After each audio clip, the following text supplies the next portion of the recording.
Nesse vídeo, vamos ver a tensão reversa num indutor. Nós temos aqui uma bateria ideal, fios ideais, um indutor que é feito por fio ideal de 10 mH e uma chave. Essa chave fecha o circuito ou deixa ele aberto.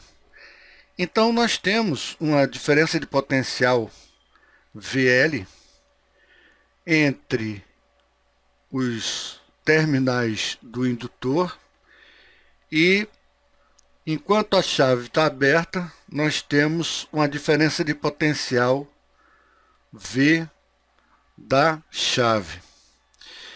O indutor, ele pode funcionar como um solenoide. Um solenoide, você tem um fio enrolado, uma barra de ferro aqui, e vamos supor que você tenha uma campainha, algo que possa tocar. Se você colocar uma corrente alternada, ele vai funcionar como um ímã, vai atrair essa campainha e vai ficar batendo nela e soltando dela. E com isso você pode fazer o que a gente chama de campainha elétrica ou a campainha de um telefone. Então esse daqui é o solenoide.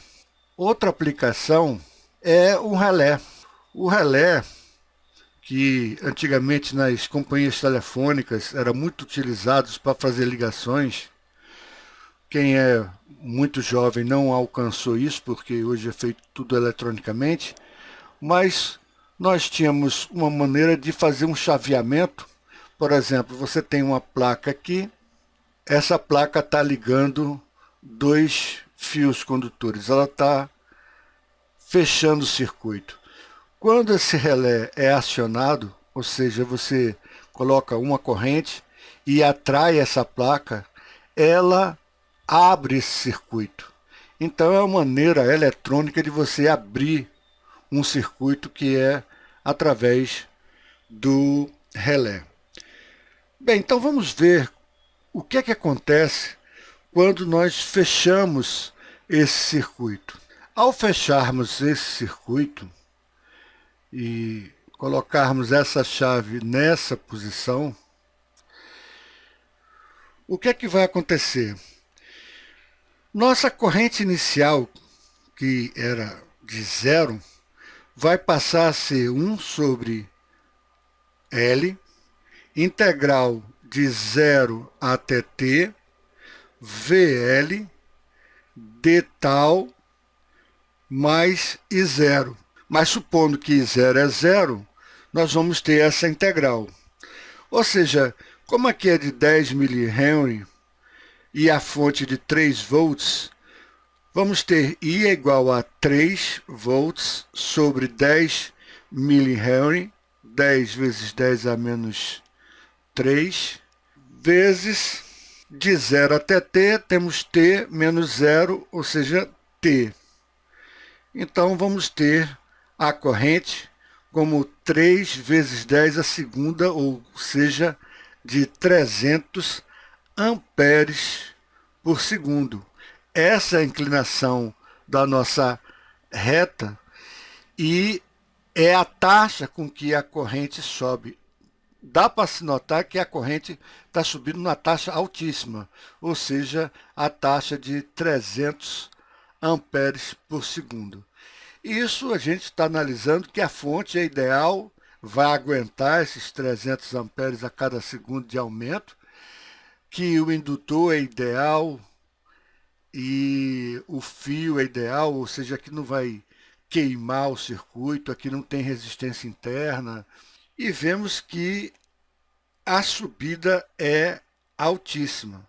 Quando nós abrimos essa chave, ou seja, passamos essa chave para o modo, então vamos colocar aqui e vamos colocar a chave aqui, nós temos uma corrente inicial I0 que vale I.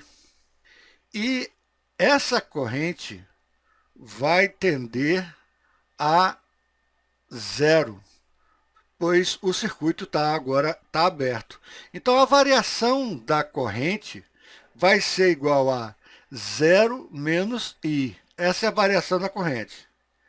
Se você abre essa chave instantaneamente, a variação no tempo vai ser igual a zero.